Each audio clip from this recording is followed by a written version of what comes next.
ओं नमो भगवते वासुदेवाय। श्रीमद्भागवत महापुराणम चतुर्थ स्कंद प्रथम अध्याय। स्वयंभू मनु की कन्याओं के वंश का वर्णन। श्री मैत्रेय जी कहते हैं, विदुर जी, स्वयंभू मनु के महारानी शत्रुपा से प्रियव्रत और उत्तानपाद इन दो पुत्रों के सिवा 3 कन्याएं भी हुई थीं। वे आकुति, देवहूति और प्रसूति नाम से विख्यात थीं।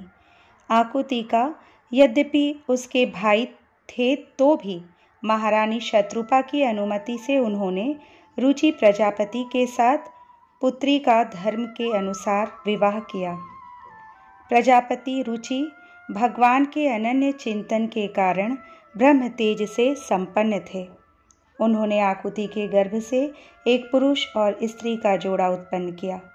उनमें जो पुरुष था वह साक्षात यज्ञ स्वरूपधारी भगवान विष्णु थे और जो स्त्री थी वह भगवान से कभी अलग न रहने वाली लक्ष्मी जी की अंश स्वरूपा दक्षिणा थी। मनु जी अपनी पुत्री आकुति के उस परम तेजस्वी पुत्र को बड़ी प्रसन्नता से अपने घर ले आए और दक्षिणा को रुचि प्रजापति ने अपने पास रखा। जब दक्षिणा विवाह के योग्य हुई तो उसने यज्ञ भगवान को ही पति के रूप में प्राप्त करने की इच्छा की। तब भगवान यज्ञ पुरुष ने उससे विवाह किया। इससे दक्षिणा को बड़ा संतोष हुआ। भगवान ने प्रसन्न होकर उससे 12 पुत्र उत्पन्न किए। उनके नाम हैं तोष, प्रतोष, संतोष, भद्र, शांति, इडस्पति, ईध्म, कवि, विभु, स्वहन, सुदेव और रोचन। ये ही स्वयंभू मनवंतर में तुषित नाम के देवता हुए। उस मनवंतर में मरीचि आदि सप्तर्षि थे। भगवान यज्ञ ही देवताओं के अधीश्वर इंद्र थे और महान प्रभावशाली प्रियव्रत एवं उत्तानपाद मनुपुत्र थे। वह मनवंतर उन्हीं दोनों के बेटों, पोतों और दौहित्रों के वंश से छा गया। प्यारे विदुर जी, मनु जी ने अपनी दूसरी कन्या देवहूति कर्दम जी को ब्याही थी। उसके संबंध की प्रायः सभी बातें तो मुझसे सुन चुके हो। भगवान मनु ने अपनी तीसरी कन्या प्रसूति का विवाह ब्रह्मा जी के पुत्र दक्ष प्रजापति से किया था। उसकी विशाल वंश परंपरा तो सारी त्रिलोकी में फैली हुई है। मैं कर्दम जी की 9 कन्याओं का, जो 9 ब्रह्मर्षियों से ब्याही गई थी, पहले ही वर्णन कर चुका हूँ। अब उनकी वंश परंपरा का वर्णन करता हूँ, सुनो। मरीचि ऋषि की पत्नी कर्दम जी की बेटी कला से कश्यप और पूर्णिमा नामक 2 पुत्र हुए, जिनके वंश से यह सारा जगत भरा हुआ है। शत्रुतापन विदुर जी, पूर्णिमा के विरज और विश्वग नाम के 2 पुत्र तथा देवकुल्या नाम की एक कन्या हुई। यही दूसरे जन्म में श्रीहरि के चरणों के धोवन से देव नदी गंगा के रूप में प्रकट हुई। अत्रि की पत्नी अनुसुया से दत्तात्रेय, दुर्वासा और चंद्रमा नाम के 3 परम यशस्वी पुत्र हुए। ये क्रमशः भगवान विष्णु, शंकर और ब्रह्मा के अंश से उत्पन्न हुए थे। विदुर जी ने पूछा, गुरुजी, कृपया यह बतलाइए कि जगत की उत्पत्ति, स्थिति और अंत करने वाले इन सर्वश्रेष्ठ देवों ने अत्रि मुनि के यहाँ क्या करने की इच्छा से अवतार लिया था। श्री मैत्रेय जी ने कहा, जब ब्रह्मा जी ने ब्रह्म ज्ञानियों में श्रेष्ठ महर्षि अत्रि को सृष्टि रचने के लिए आज्ञा दी, तब वे अपने सहधर्मिणी के सहित तप करने के लिए ऋक्ष नामक कुल पर्वत पर गए। वहाँ पलाश और अशोक के वृक्षों का एक विशाल वन था।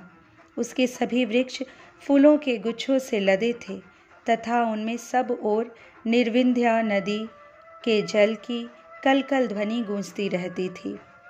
उस वन में वे मुनि श्रेष्ठ प्राणायाम के द्वारा चित्त को वश में करके 100 वर्ष तक केवल वायु पीकर सर्दी गर्मी आदि द्वंद्वों की कुछ भी परवाह न कर एक ही पैर से खड़े रहे।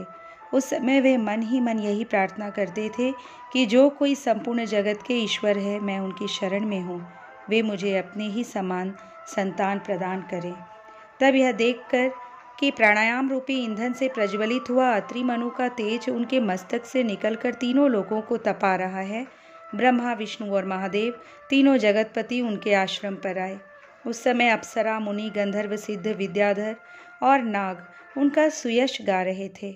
उन तीनों का एक ही साथ प्रादुर्भाव होने से अत्रि मुनि का अंतःकरण प्रकाशित हो उठा। उन्होंने एक पैर से खड़े खड़े ही उन देवों को देखा और फिर पृथ्वी पर दंड के समान लौटकर प्रणाम करने के अनंतर अर्ध पुष्पादि पूजन की सामग्री हाथ में ले उनकी पूजा की। वे तीनों अपने अपने वाहन हंस, गरुड़ और बैल पर चढ़े हुए तथा अपने कमंडलु, चक्र, त्रिशूल आदि चिन्हों से सुशोभित थे। उनकी आंखों से कृपा की वर्षा हो रही थी। उनके मुख पर मंद हास्य की रेखा थी, जिससे उनकी प्रसन्नता झलक रही थी। उनके तेज से चौंधिया कर मुनिवर ने अपनी आंखें मूंद ली। वे चित्त को उन्हीं की ओर लगाकर हाथ जोड़ अति मधुर और सुंदर भावपूर्ण वचनों में लोक में सबसे बड़े उन तीनों देवों की स्तुति करने लगे। अत्रि मुनि ने कहा, भगवान, प्रत्येक कल्प के आरंभ में जगत की उत्पत्ति, स्थिति और लय के लिए जो माया के सत्वादि तीनों गुणों का विभाग करके भिन्न भिन्न शरीर धारण करते हैं, वे ब्रह्मा, विष्णु और महादेव आप ही हैं। मैं आपको प्रणाम करता हूँ। कहिए, मैंने जिनको बुलाया था, आप में से वे कौन महानुभाव हैं? क्योंकि मैंने तो संतान प्राप्ति की इच्छा से केवल एक सुरेश्वर भगवान का ही चिंतन किया था। फिर आप तीनों ने यहाँ पधारने की कृपा कैसे की? आप लोगों तक तो देहधारियों के मन की भी गति नहीं है, इसलिए मुझे बड़ा आश्चर्य हो रहा है। आप लोग कृपा करके मुझे इसका रहस्य बतलाइए। श्री मैत्रेय जी कहते हैं, समर्थ विदुर जी, अत्रि मुनि के वचन सुनकर वे तीनों देव हंसे और उनसे सुमधुर वाणी में कहने लगे। देवताओं ने कहा, ब्रह्मन, तुम सत्य संकल्प हो, अतः तुमने जैसा संकल्प किया था वही होना चाहिए।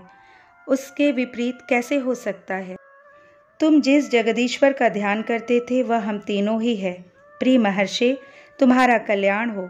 तुम्हारे यहाँ हमारे ही अंश स्वरूप 3 जगत विख्यात पुत्र उत्पन्न होंगे और तुम्हारे सुंदर यश का विस्तार करेंगे। उन्हें इस प्रकार अभिष्ट वर देकर तथा पति पत्नी दोनों से भली भांति पूजित होकर उनके देखते ही देखते वे तीनों सुरेश्वर अपने अपने लोकों को चले गए।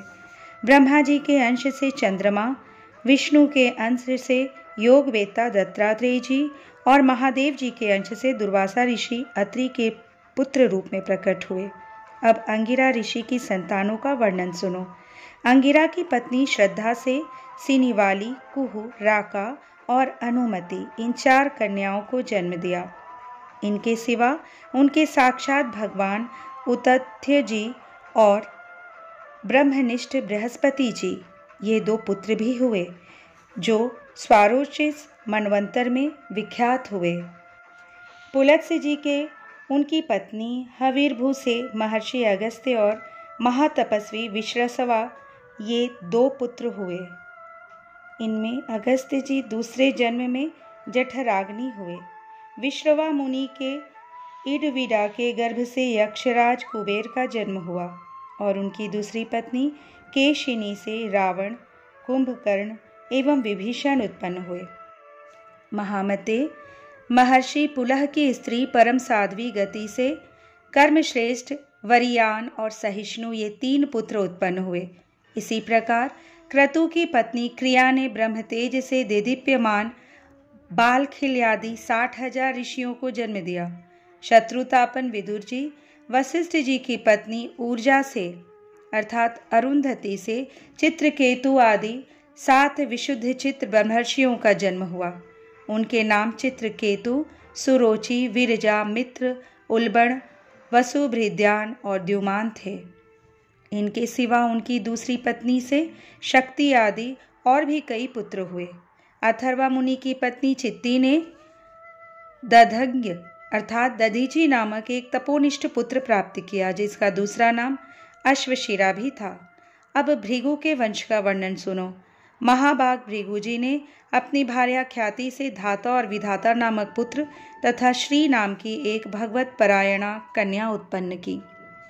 मेरु ऋषि ने अपनी आयति और नियति नाम की कन्याएं क्रमशः धाता और विधाता को ब्याही। उनसे उनके मृकंड और प्राण नामक पुत्र हुए। उनमें से मृकंड के मार्कंडेय और प्राण के मुनीश्वर वेदशिरा का जन्म हुआ। भृगु जी के एक कवि नामक पुत्र भी थे। उनके भगवान उष्णा अर्थात शुक्राचार्य हुए।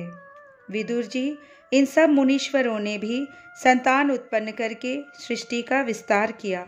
इस प्रकार मैंने तुम्हें यह कर्दम जी के दौहित्रों की संतान का वर्णन सुनाया। जो पुरुष इसे श्रद्धापूर्वक सुनता है, उसके पापों को यह तत्काल नष्ट कर देता है। ब्रह्मा जी के पुत्र दक्ष प्रजापति ने मनु नंदिनी प्रसूति से विवाह किया। उससे उन्होंने सुंदर नेत्रों वाली 16 कन्याएं उत्पन्न की। भगवान दक्ष ने उनमें से 13 धर्म को, एक अग्नि को, एक समस्त पितृगण को और एक संसार का संहार करने वाले तथा जन्म मृत्यु से छुड़ाने वाले भगवान शंकर को दी। श्रद्धा, मैत्री, दया, शांति, तुष्टि, पुष्टि, क्रिया, उन्नति, बुद्धि, मेधा, तितिक्षा, री और मूर्ति ये धर्म की पत्नियां हैं। इनमें से श्रद्धा ने शुभ, मैत्री ने प्रसाद, दया ने अभय, शांति ने सुख, तुष्टि ने मोद और पुष्टि ने अहंकार को जन्म दिया। क्रिया ने योग, उन्नति ने दर्प, बुद्धि ने अर्थ, मेधा ने स्मृति, तितिक्षा ने क्षेम और री ने प्रश्रय नामक पुत्र उत्पन्न किया। समस्त गुणों की खान मूर्ति देवी ने नर नारायण ऋषियों को जन्म दिया। इनका जन्म होने पर इस संपूर्ण विश्व ने आनंदित होकर प्रसन्नता प्रकट की। उस समय लोगों के मन, दिशाएं, वायु, नदी और पर्वत सभी में प्रसन्नता छा गई। आकाश में मांगलिक बाजे बजने लगे। देवता लोग फूलों की वर्षा करने लगे। मुनि प्रसन्न होकर स्तुति करने लगे। गंधर्व और किन्नर गाने लगे। अप्सराएं नाचने लगी। इस प्रकार उस समय बड़ा ही आनंद मंगल हुआ तथा ब्रह्मादि समस्त देवता स्तोत्रों द्वारा भगवान की स्तुति करने लगे। देवताओं ने कहा, जिस प्रकार आकाश में तरह तरह के रूपों की कल्पना कर ली जाती है, उसी प्रकार जिन्होंने अपनी माया के द्वारा अपने ही स्वरूप के अंदर इस संसार की रचना की है और अपने उस स्वरूप को प्रकाशित करने के लिए इस समय इस ऋषि विग्रह के साथ धर्म के घर में अपने आप को प्रकट किया है, उन परम पुरुष को हमारा नमस्कार है। जिनके तत्व का शास्त्र के आधार पर हम लोग केवल अनुमान ही करते हैं, प्रत्यक्ष नहीं कर पाते, उन्हीं भगवान ने देवताओं को संसार की मर्यादा में किसी प्रकार की गड़बड़ी ना हो, इसीलिए सत्व गुण से उत्पन्न किया है। अब वे अपने करुणामय नेत्रों से जो समस्त शोभा और सौंदर्य के निवास स्थान निर्मल दिव्य कमल को भी नीचा दिखाने वाले हैं, हमारी ओर निहारे। प्यारे विदुर जी, प्रभु का साक्षात दर्शन पाकर देवताओं ने उनकी इस प्रकार स्तुति और पूजा की। तदंतर भगवान नरनारायण दोनों गंधमादन पर्वत पर चले गए। भगवान श्री हरि के अंशभूत वे नर नारायण ही इस समय पृथ्वी का भार उतारने के लिए यदुकुल भूषण श्री कृष्ण और उन्हीं के सरीखे श्याम वर्ण कुरुकुल तिलक अर्जुन के रूप में अवतीर्ण हुए। अग्निदेव की पत्नी स्वाहा ने अग्नि के ही अभिमानी पावक, पवमान और शुचि ये 3 पुत्र उत्पन्न किए। ये तीनों ही हवन किए हुए पदार्थों का भक्षण करने वाले हैं। इन्हीं तीनों से 45 प्रकार के अग्नि और उत्पन्न हुए। ये ही अपने 3 पिता और 1 पितामह को साथ लेकर 49 अग्नि के वेदज्ञ ब्राह्मण वैदिक यज्ञ कर्म में जिन 49 अग्नियों के नामों से आग्नेय इष्टियां करते हैं, वे ये ही हैं: अग्निश्वात, बहिर्षद, सोमक और आज्यप। ये पितर हैं। इनमें साग्निक भी हैं और निरग्निक भी। इन सब पितरों की पत्नी दक्ष कुमारी स्वधा है।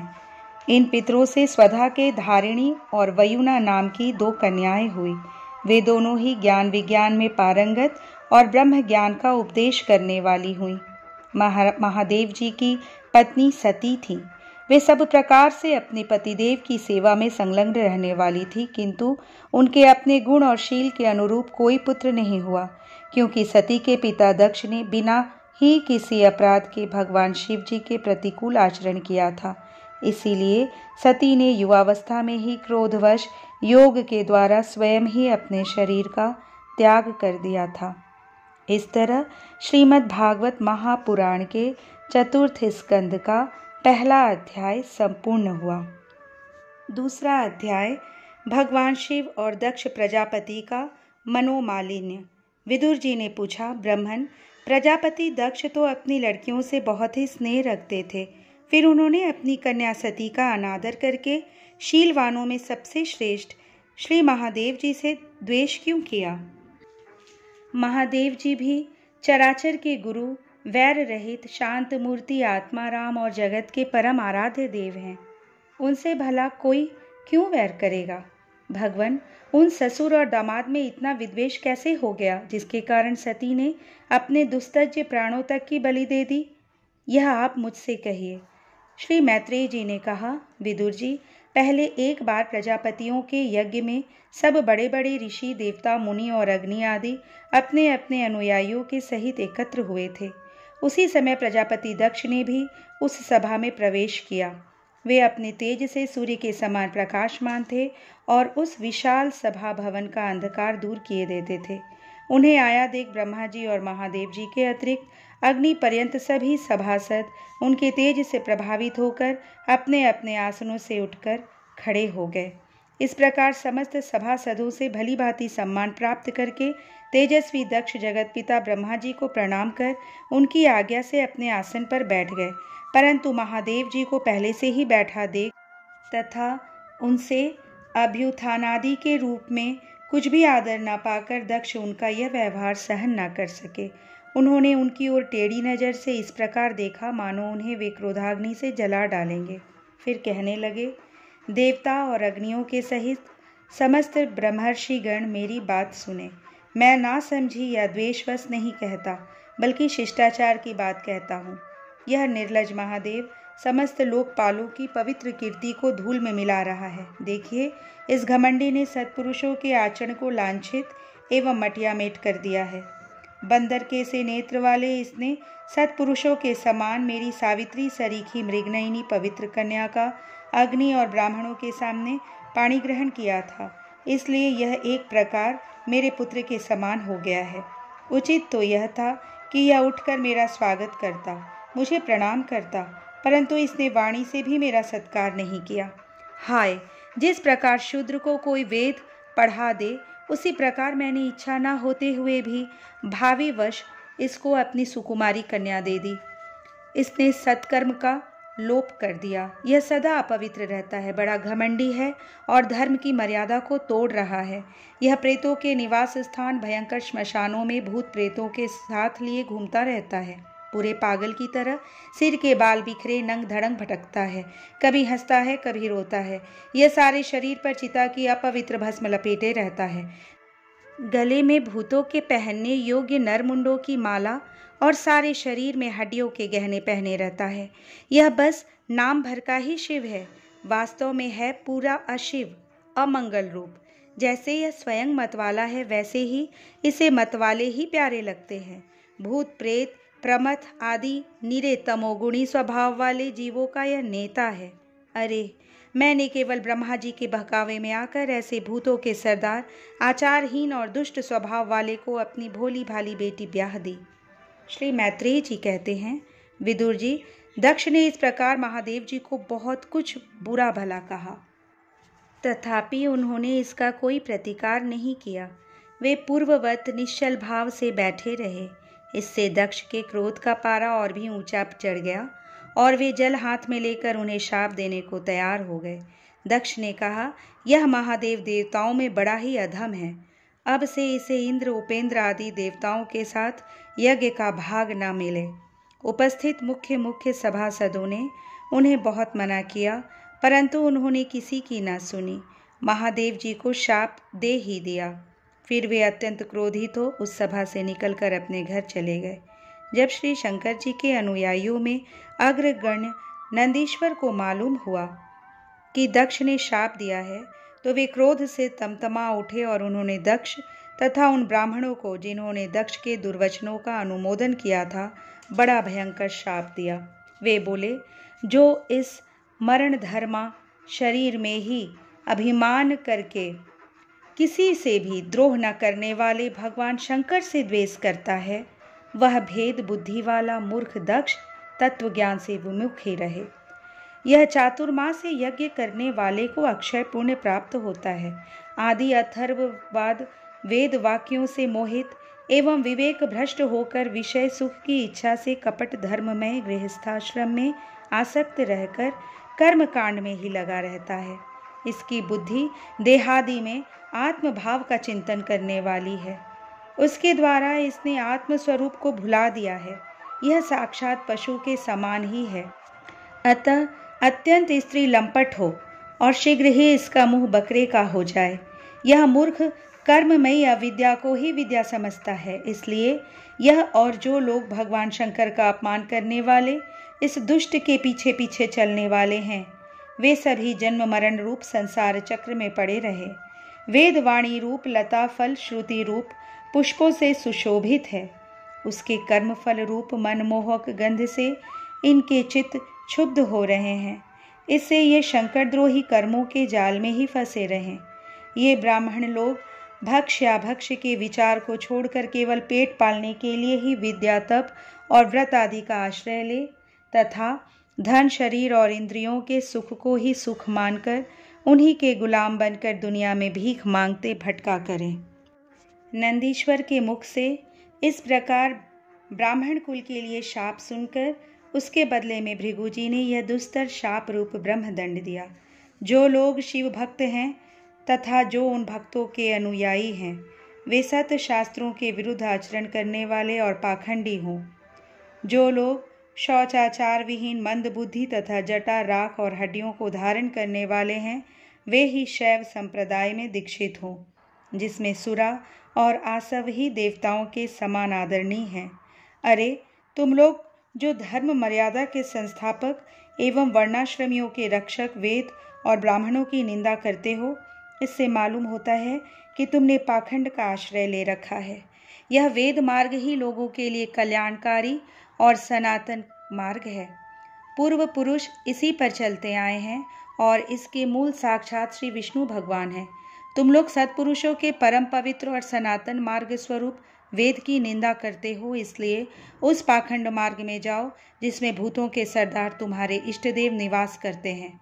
श्री मैत्रेयी जी कहते हैं, विदुर जी, भृगु ऋषि के इस प्रकार शाप देने पर भगवान शंकर कुछ खिन्न से हो वहां से अपने अनुयायियों सहित चल दिए।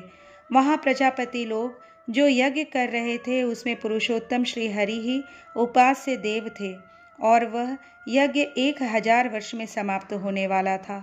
उसे समाप्त कर उन प्रजापतियों ने श्री गंगा यमुना के संगम में यज्ञांत स्नान किया और फिर प्रसन्न मन से वे अपने अपने स्थानों को चले गए। इस प्रकार श्रीमद् भागवत महापुराण के चतुर्थ स्कंद का दूसरा अध्याय संपूर्ण हुआ। अध्याय 3 सती का पिता के यहाँ यज्ञोत्सव में जाने के लिए आग्रह करना। श्री मैत्रेयी जी कहते हैं, विदुर जी, इस प्रकार उन ससुर और दामाद को आपस में वैर विरोध रखते हुए बहुत अधिक समय निकल गया। इसी समय ब्रह्मा जी ने दक्ष को समस्त प्रजापतियों का अधिपति बना दिया। इससे उसका गर्व और भी बढ़ गया। उसने भगवान शंकर आदि ब्रह्मनिष्ठों को यज्ञ भाग न देकर उनका तिरस्कार करते हुए पहले तो वाजपेय यज्ञ किया और फिर बृहस्पति सव नामक महायज्ञ आरंभ किया। उस यज्ञोत्सव में सभी ब्रह्मर्षि देवर्षि पितर देवता आदि अपनी अपनी पत्नियों के साथ पधारे। उन सब ने मिलकर वहां मांगलिक कार्य संपन्न किए और दक्ष के द्वारा उन सब का स्वागत सत्कार किया गया। उस समय आकाश मार्ग से जाते हुए देवता आपस में उस यज्ञ की चर्चा करते जाते थे। उनके मुख से दक्ष कुमारी सती ने अपने पिता के घर होने वाले यज्ञ की बात सुन ली। उन्होंने देखा कि हमारे निवास स्थान कैलाश के पास से होकर सब ओर से चंचल नेत्रों वाली गंधर्व और यक्षों की स्त्रियां चमकीले कुंडल और हार पहने खूब सज धज कर अपने अपने पतियों के साथ विमानों पर बैठकर उस यज्ञोत्सव में जा रही हैं। इससे उन्हें भी बड़ी उत्सुकता हुई और उन्होंने अपने पति भगवान भूतनाथ से कहा। सती ने कहा, वामदेव, सुना है इस समय आपके ससुर दक्ष प्रजापति के यहाँ बड़ा भारी यज्ञोत्सव हो रहा है। देखिए, ये सब देवता वहीं जा रहे हैं। यदि आपकी इच्छा हो तो हम भी चले। इस समय अपने आत्मियों से मिलने के लिए मेरी बहनें भी अपने अपने पतियों के साथ वहां अवश्य आएंगी। मैं भी चाहती हूँ कि आपके साथ वहां जाकर माता पिता के दिए हुए गहने कपड़े आदि का उपहार स्वीकार करूं। वहां अपने पतियों से सम्मानित बहनों, मौसियों और स्नेहार्द्र हृदया जननी को देखने के लिए मेरा मन बहुत दिनों से उत्सुक है। कल्याणमय। इसके सिवा वहाँ महर्षियों का रचा हुआ श्रेष्ठ यज्ञ भी देखने को मिलेगा। अजन्मा प्रभु, आप जगत की उत्पत्ति के हेतु है। आपकी माया से रचा हुआ यह परम आश्चर्यमय त्रिगुणात्मक जगत आप ही में भास रहा है, किंतु मैं तो स्त्री स्वभाव होने के कारण आपके तत्व से अनभिज्ञ और बहुत दीन हूँ। इसलिए इस समय अपनी जन्मभूमि देखने को बहुत उत्सुक हो रही हूँ। जन्म रहित नीलकंठ, देखिए इनमें कितनी ही स्त्रियां तो ऐसी हैं जिनका दक्ष से कोई संबंध भी नहीं है, फिर भी वे अपने अपने पतियों के सहित खूब सज धज कर झुंड की झुंड वहां जा रही है। वहां जाने वाली इन देवांगनाओं के राजहंस के समान श्वेत विमानों से आकाशमंडल कैसा सुशोभित हो रहा है। सूर्यश्रेष्ठ ऐसी अवस्था में अपने पिता के यहाँ उत्सव का समाचार पाकर उसकी बेटी का शरीर उसमें सम्मिलित होने के लिए क्यों न छटपटाएगा। पति, गुरु और माता पिता आदि सूर्यदू के यहाँ तो बिना बुलाए भी जा सकते हैं। अतः देव, आप मुझ पर प्रसन्न हो। आपको मेरी यह इच्छा अवश्य पूर्ण करनी चाहिए। आप बड़े करुणामय हैं, तभी तो परम ज्ञानी होकर भी आप मुझे अपने आधे अंग में स्थान दिया है। अब मेरी इस याचना पर ध्यान देकर मुझे अनुग्रहित कीजिए। श्री मैत्रेय जी कहते हैं, प्रिया सती जी के इस प्रकार प्रार्थना करने पर अपने आत्मियों का प्रिय करने वाले भगवान शंकर को दक्ष प्रजापति के उन मर्म भेदी दुर्वचन रूप बाणों का स्मरण हो आया जो उन्होंने समस्त प्रजापतियों के सामने कहे थे। तब वे हंसकर बोले, भगवान शंकर ने कहा, सुंदरी, तुमने जो कहा कि अपने बंधुजन के यहाँ बिना बुलाए भी जा सकते हैं, सो तो ठीक ही है, किंतु ऐसा तभी करना चाहिए जब उनकी दृष्टि अतिशय प्रबल देहाभिमान से उत्पन्न हुए मद और क्रोध के कारण द्वेष दोष से युक्त न हो गई हो। विद्या, तप, धन, सुदृढ़ शरीर, युवावस्था और उच्च कुल, ये 6 सत्पुरुषों के तो गुण हैं, परंतु नीच पुरुषों में ये ही अवगुण हो जाते हैं, क्योंकि उनसे उनका अभिमान बढ़ जाता है और दृष्टि दोष युक्त हो जाती है एवं विवेक शक्ति नष्ट हो जाती है। इसी प्रकार वे महापुरुषों का प्रभाव नहीं देख पाते। इसी से जो अपने यहाँ आए हुए पुरुषों को कुटिल बुद्धि से भौं चढ़ाकर रोष भरी दृष्टि से देखते हैं, उन अव्यवस्थित चित्त लोगों के यहाँ ये हमारे बांधव हैं, ऐसा समझकर कभी नहीं जाना चाहिए। देवी, शत्रुओं के बाणों से बिंध जाने पर भी ऐसी व्यथा नहीं होती जैसी अपने कुटिल बुद्धि स्वजनों के कुटिल वचनों से होती है, क्योंकि बाणों से शरीर छिन्न भिन्न हो जाने पर तो जैसे तैसे निद्रा आ जाती है, किंतु कुवाक्यों से मर्म स्थान विद्ध हो जाने पर तो मनुष्य हृदय की पीड़ा से दिन रात बेचैन रहता है। सुंदरी, अवश्य ही मैं यह जानता हूँ कि तुम परमोन्नति को प्राप्त हुए दक्ष प्रजापति को अपनी कन्याओं में सबसे अधिक प्रिय हो, तथापि मेरी आश्रिता होने के कारण तुम्हें अपने पिता से मान नहीं मिलेगा, क्योंकि वे मुझसे बहुत जलते हैं। जीव की चित्त वृत्ति के साक्षी अहंकार शून्य महापुरुषों की समृद्धि को देखकर जिसके हृदय में संताप और इंद्रियों में व्यथा होती है, वह पुरुष उनके पद को तो सुगमता से प्राप्त नहीं कर सकता, बस दैत्यगण जैसे श्रीहरि से द्वेष मानते हैं, वैसे ही उनसे कुढ़ता रहता है।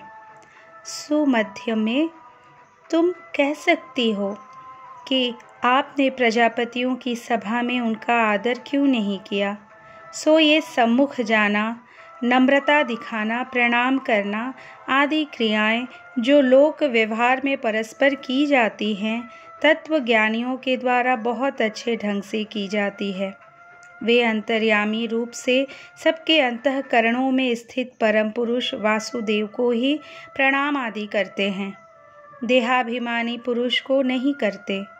विशुद्ध अंतःकरण का नाम ही वसुदेव है, क्योंकि उसी में भगवान वासुदेव का अपरोक्ष अनुभव होता है।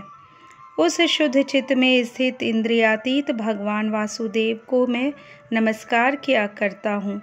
इसलिए प्रिय, जिसने प्रजापतियों के यज्ञ में मेरे द्वारा कोई अपराध न होने पर भी मेरा कटु वाक्यों से तिरस्कार किया था, वह दक्ष यद्यपि तुम्हारे शरीर को उत्पन्न करने वाले पिता हैं, तो भी मेरा शत्रु होने के कारण तुम्हें उसे अथवा उसके अनुयायियों को देखने का विचार भी नहीं करना चाहिए।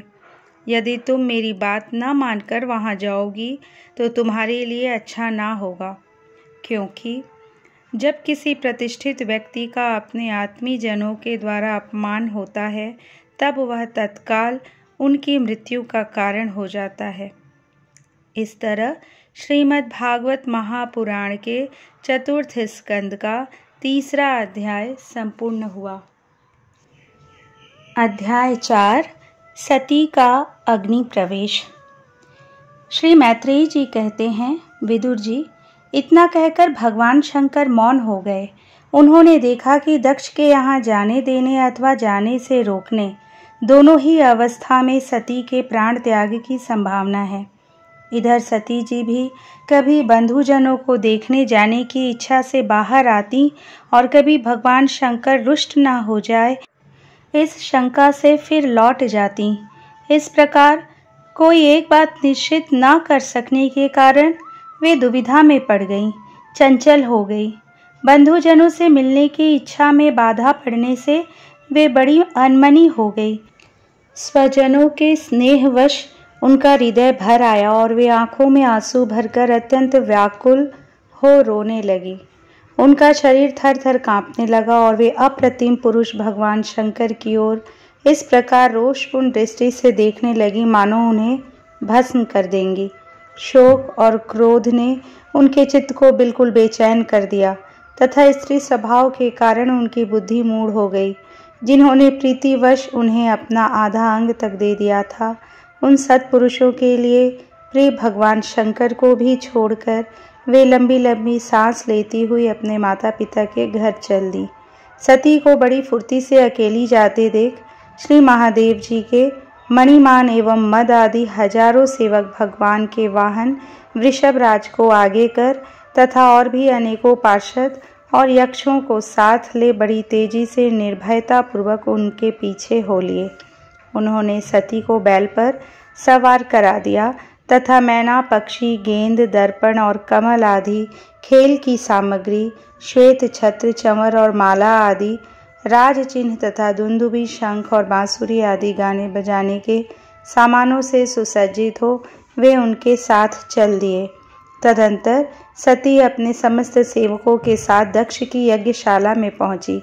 वहां वेद ध्वनि करते हुए ब्राह्मणों में परस्पर होड़ लग रही थी कि सबसे ऊंचे स्वर में कौन बोले। सब और ब्रह्मर्षि और देवता विराजमान थे तथा जहां तहां मिट्टी, काठ, लोहे, सोने, डाब और चर्म के पात्र रखे हुए थे। वहां पहुंचने पर पिता के द्वारा सती की अवहेलना हुई। यह देख यज्ञकर्ता दक्ष के भय से सती की माता और बहनों के सिवा किसी भी मनुष्य ने उनका कुछ भी आदर सत्कार नहीं किया। अवश्य ही उनकी माता और बहनें बहुत प्रसन्न हुई और प्रेम से गदगद होकर उन्होंने सती जी को आदरपूर्वक गले लगाया। किंतु सती जी ने पिता से अपमानित होने के कारण बहनों से कुशल प्रश्न सहित प्रेमपूर्ण वार्तालाप तथा माता और मौसियों के सम्मानपूर्वक दिए हुए उपहार और सुंदर आसन आदि को स्वीकार नहीं किया। सर्वलोकेश्वरी देवी सती का यज्ञ मंडप में तो अनादर हुआ ही था, उन्होंने यह भी देखा कि उस यज्ञ में भगवान शंकर के लिए कोई भाग नहीं दिया गया है और पिता दक्ष उनका बड़ा अपमान कर रहा है। इससे उन्हें बहुत क्रोध हुआ। ऐसा जान पड़ता था मानो वे अपने रोष से संपूर्ण लोगों को भस्म कर देंगी। दक्ष को कर्म मार्ग के अभ्यास से बहुत घमंड हो गया था।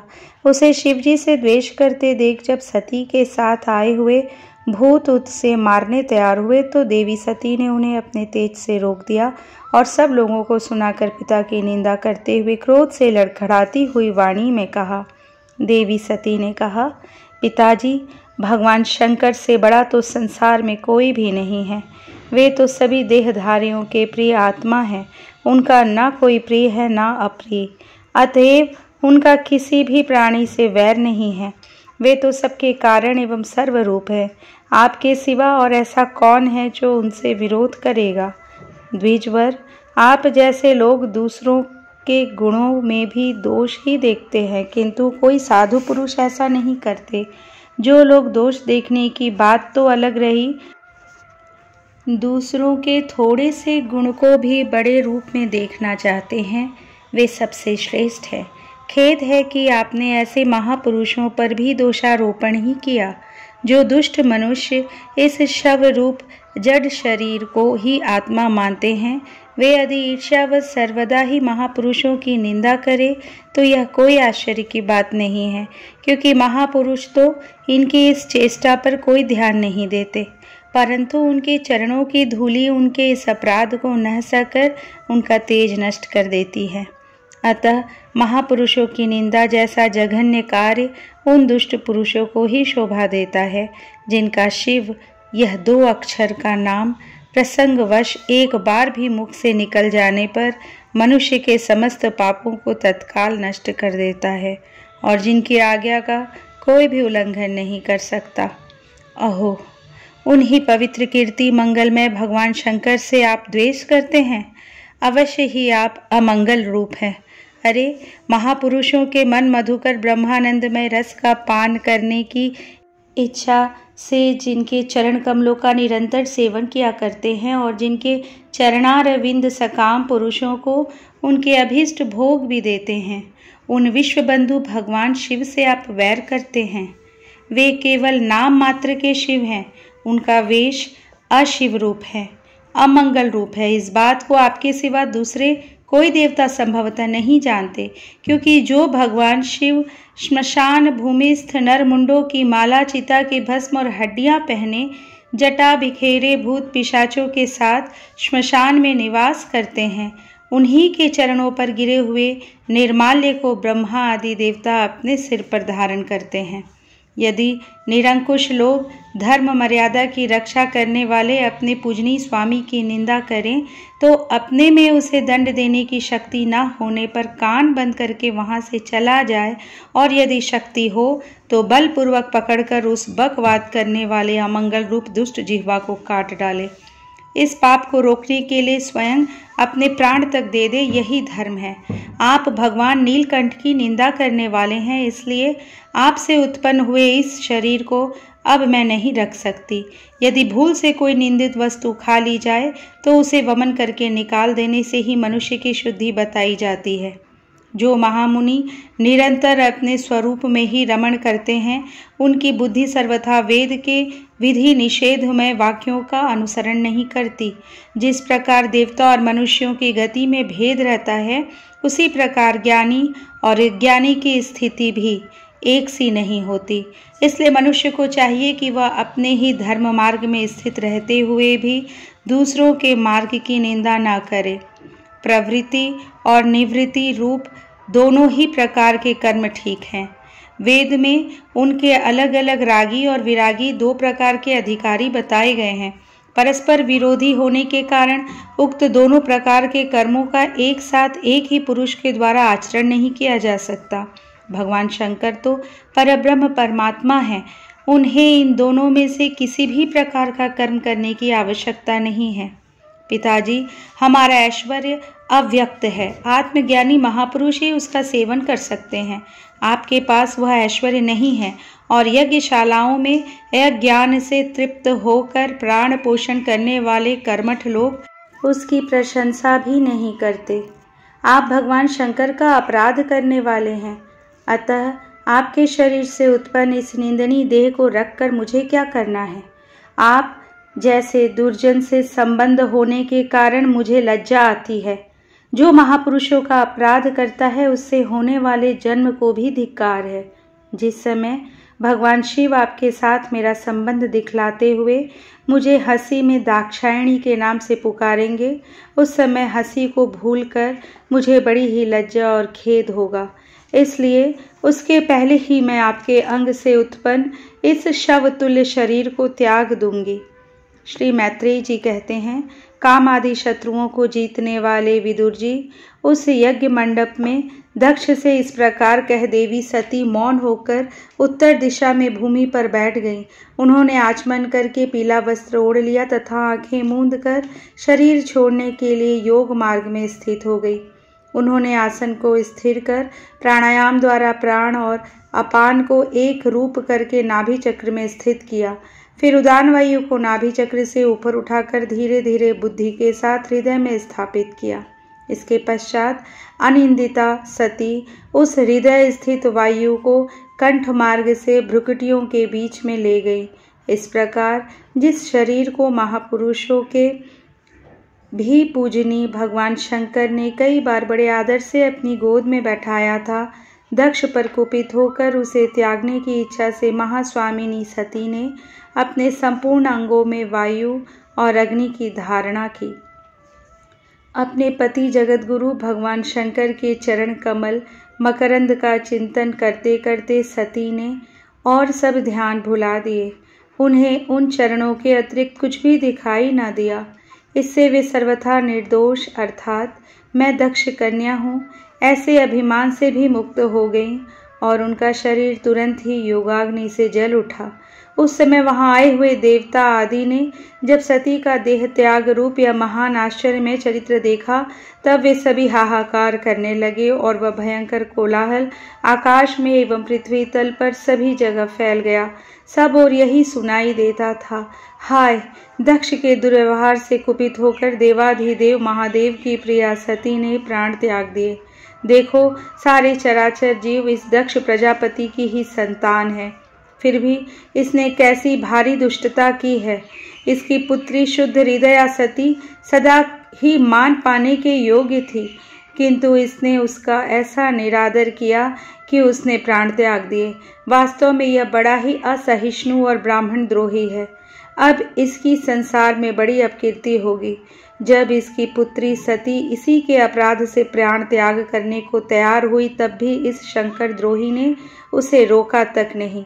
जिस समय सब लोग ऐसा कह रहे थे उसी समय शिव जी के पार्षद सती का यह अद्भुत प्राण त्याग देख अस्त्र शस्त्र लेकर दक्ष को मारने के लिए उठ खड़े हुए। उनके आक्रमण का वेग देखकर भगवान भृगु ने यज्ञ में विघ्न डालने वालों का नाश करने के लिए अपहतंग रक्ष इत्यादि मंत्र का उच्चारण करते हुए दक्षिणाग्नि में आहुति दी।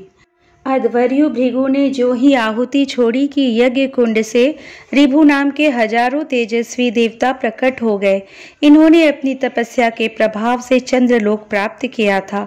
उन ब्राह्मण तेजस संपन्न देवताओं ने जलती हुई लकड़ियों से आक्रमण किया तो समस्त गुह्यक और प्रमथ गण इधर उधर भाग गए। इस प्रकार श्रीमद् भागवत महापुराण के चतुर्थ स्कंद का चतुर्थ अध्याय संपूर्ण हुआ। पंचम अध्याय वीरभद्रकृत दक्ष यज्ञ विध्वंस और दक्षवध। श्री मैत्रेय जी कहते हैं, महादेव जी ने जब देवर्षि नारद के मुख से सुना कि अपने पिता दक्ष से अपमानित होने के कारण देवी सती ने प्राण त्याग दिए हैं और उसकी यज्ञ वेदी से प्रकट हुए ऋभुओं ने उनके पार्षदों की सेना को मारकर भगा दिया है, तब उन्हें बड़ा ही क्रोध हुआ। उन्होंने उग्र रूप धारण कर क्रोध के मारे होठ चबाते हुए अपनी एक जटा उखाड़ ली जो बिजली और आग की लपट के समान दीप्त हो रही थी और सहसा खड़े होकर बड़े गंभीर अट्टहास के साथ उसे पृथ्वी पर पटक दिया। उससे तुरंत ही एक बड़ा भारी लंबा चौड़ा पुरुष उत्पन्न हुआ। उसका शरीर इतना विशाल था कि वह स्वर्ग को स्पर्श कर रहा था। उसके 1000 भुजाएं थी, मेघ के समान श्याम वर्ण था, सूर्य के समान जलते हुए 3 नेत्र थे, विकराल दाढ़ें थी और अग्नि की ज्वालाओं के समान लाल लाल जटाएं थी। उसके गले में नरमुंडों की माला थी और हाथों में तरह तरह के अस्त्र शस्त्र थे। जब उसने हाथ जोड़कर पूछा, भगवान मैं क्या करूं? तो भगवान भूतनाथ ने कहा, वीर रुद्र तू मेरा अंश है, इसलिए मेरे पार्षदों का अधिनायक बनकर तू तुरंत ही जा और दक्ष तथा उसके यज्ञ को नष्ट कर दे। प्यारे विदुर जी, जब देवाधिदेव भगवान शंकर ने क्रोध में भरकर ऐसी आज्ञा दी तब वीरभद्र उनकी परिक्रमा करके चलने को तैयार हो गए। उस समय उन्हें ऐसा मालूम होने लगा कि मेरे वेग का सामना करने वाला संसार में कोई नहीं है और मैं बड़े से बड़े वीर का भी वेग सहन कर सकता हूँ। वे भयंकर सिंहनाद करते हुए एक अति कराल त्रिशूल हाथ में लेकर दक्ष के यज्ञ मंडप की ओर दौड़े। उनका त्रिशूल संसार संहारक मृत्यु का भी संहार करने में समर्थ था। भगवान रुद्र के और भी बहुत से सेवक गर्जना करते हुए उनके पीछे हो लिए। उस समय वीरभद्र के पैरों के नुपुर आदि आभूषण झनन झनन बजते जाते थे।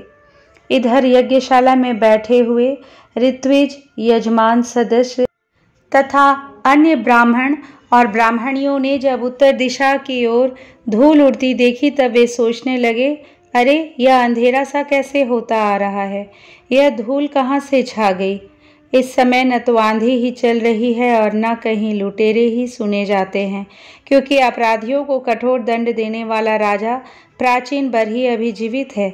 अभी गौओं के आने का समय भी नहीं हुआ है, फिर यह धूल कहाँ से आई। क्या इसी समय संसार का प्रलय तो नहीं होने वाला है। तब दक्ष पत्नी प्रसूति एवं अन्य स्त्रियों ने व्याकुल होकर कहा, प्रजापति दक्ष ने अपनी सारी कन्याओं के सामने बेचारी निरपराधा सती का तिरस्कार किया था। मालूम होता है यह उसी पाप का फल है, अथवा हो न हो यह संहार मूर्ति भगवान रुद्र के अनादर का ही परिणाम है।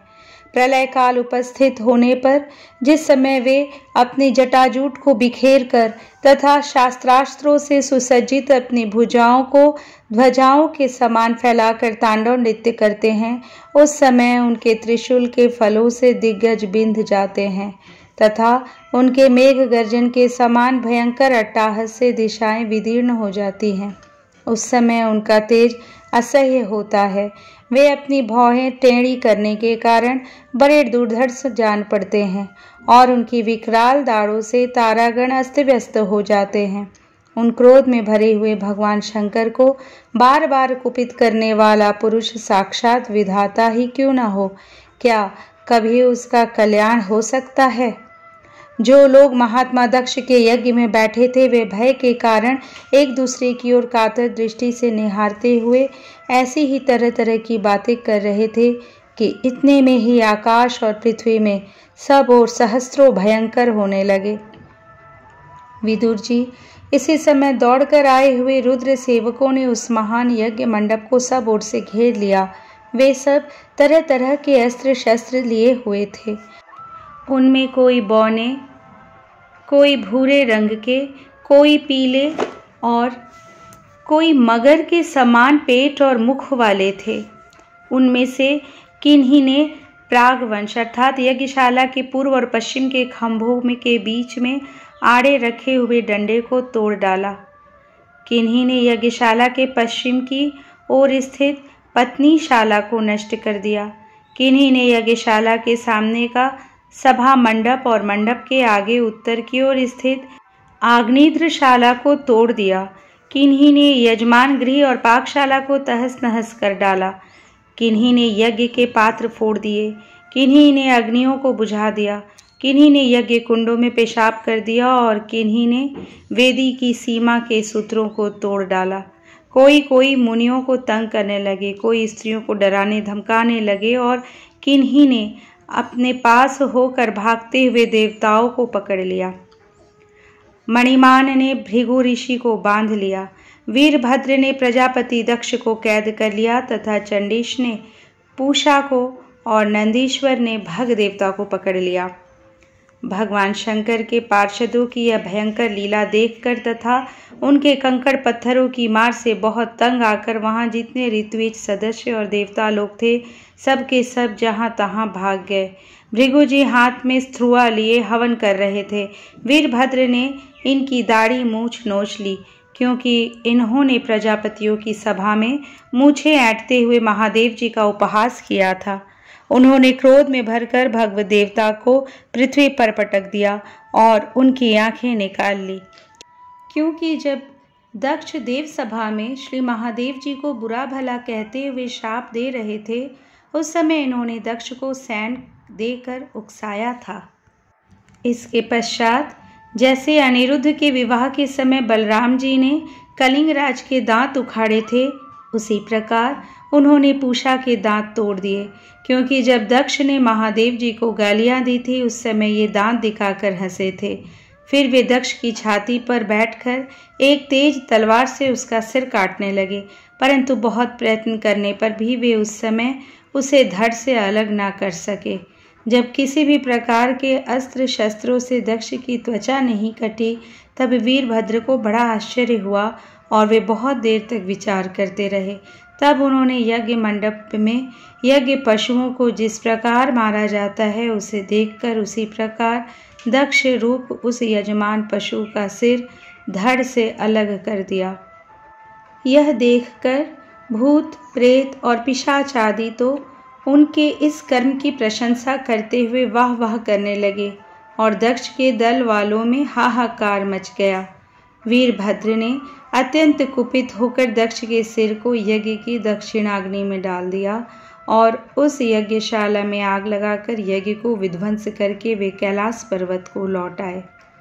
इस तरह श्रीमद् भागवत महापुराण के चतुर्थ स्कंद का 5वां अध्याय संपूर्ण हुआ। 6वां अध्याय ब्रह्मादि देवताओं का कैलाश जाकर श्री महादेव जी को मनाना।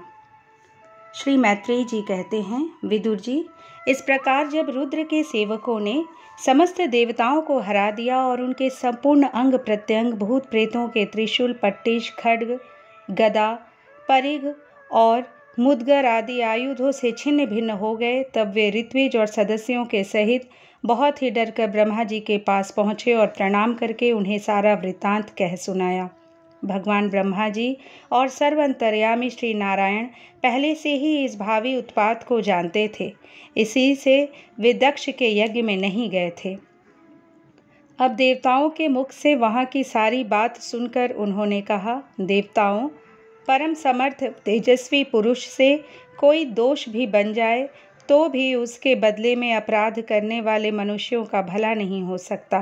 फिर तुम लोगों ने तो यज्ञ में भगवान शंकर का प्राप्य भाग न देकर उनका बड़ा भारी अपराध किया है, परंतु शंकर जी बहुत शीघ्र प्रसन्न होने वाले हैं, इसलिए तुम लोग शुद्ध हृदय से उनके पैर पकड़कर उन्हें प्रसन्न करो, उनसे क्षमा मांगो।